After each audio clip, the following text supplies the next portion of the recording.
أنا أقول لكم قصة شاب. اسمعوا يا شباب الأمة، والله الذي لا إله إلا هو إن هذه القصة كما أحدثكم وإني على يقين، وحدثني بها عدول ومن سمعها ورآها وشاهدها قبل أيام أو قبل أشهر. تأتي الموافقة على إكمال طريق أبها الحجاز مرورا ببلحمر وتنومة والنماص وبلسمر، حتى وصلت الشركة المنفذة للمشروع إلى منطقة يقال لها شمران. وصلوا إلى هذه المنطقة وهذه القرية، فأوقف سير هذه الشركة مقبرة قديمة أوقفت إتمام هذا الطريق. ذهبت تلك الشركة إلى المحكمة في شمران، ثم قدموا عليهم استدعاء يستفتونهم في شأن هذه المقبرة التي وقفت في إتمام الطريق. أحبتي الكرام، صدرت الفتوى من هيئة كبار العلماء بتغيير أماكن هذه القبور. شكلوا لجنة. أحبتي الكرام، آخر من دفن في هذه المقبرة قبل 30 سنة، بالله يا أخوان، بالله تأملوا معي في هذه القصة. آخر من دفن في هذه المقبرة قبل 30 سنة. شكلوا لجنة من المحكمة ومن هيئة الأمر بالمعروف والنهي عن المنكر ومن البلدية ومن أعيان القبيلة لنبش هذه القبور وتغيير أماكنها. بدأوا في عملهم، أخذوا ينبشون القبور قبرا تلو قبر، ما يجدون في هذه القبور إلا روائح منتنة ورفات العظام. آخر من دفن في هذه المقبرة قبل 30 سنة وقفوا على ذاك القبر، بدأوا ينبشون التراب من على ذاك القبر. أحبتي الكرام، عيشوا معي هذا الواقع، والله كما أحدثكم، ينبشون القبر على صاحبه حتى وقفوا على اللحود والصلايا، أبعدوا تلك اللحود، وإذا بالجميع يكبر. وجدوا صاحب القبر في كفنه كما هو، ما تغير الكفن، أبيض ورائحته طيبة زكية، فضلا عن من هو داخل ذاك الكفن.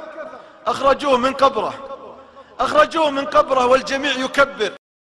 الله يا الله، من هو سعيد الحظ الذي داخل هذا الكفن؟ أخرجوه من القبر، ثم انفتحوا الغطاء عن وجهه، وإذا بأعيان القرية والقبيلة يعرفونه. هذا فلان ابن فلان، هذا فلان ابن فلان مات قبل 30 سنة، هذا فلان ابن فلان مات قبل 30 سنة. والله يا أحبتي ما تغير، وجهه هو، جسمه هو ما تغير، كفنه هو ما تغير. أخذوه وحملوه، ثم ذهبوا به إلى أبيه. أبوه لا زال على قيد الحياة. طرقوا الباب على أبوه، ثم أدخلوا الولد على الأب. فتح الغطاء عن وجهه، ثم جعله في حضنه، وفتح الغطاء عن وجهه، وأخذ ينظر إلى ابنه ويقبله ويقول: يا الله ما أعظمك، يا الله ما أكرمك. بعد 30 سنة تعيد إلي ابنه ما تغير منه شيء، تعيده إلي وما تغير منه شيء.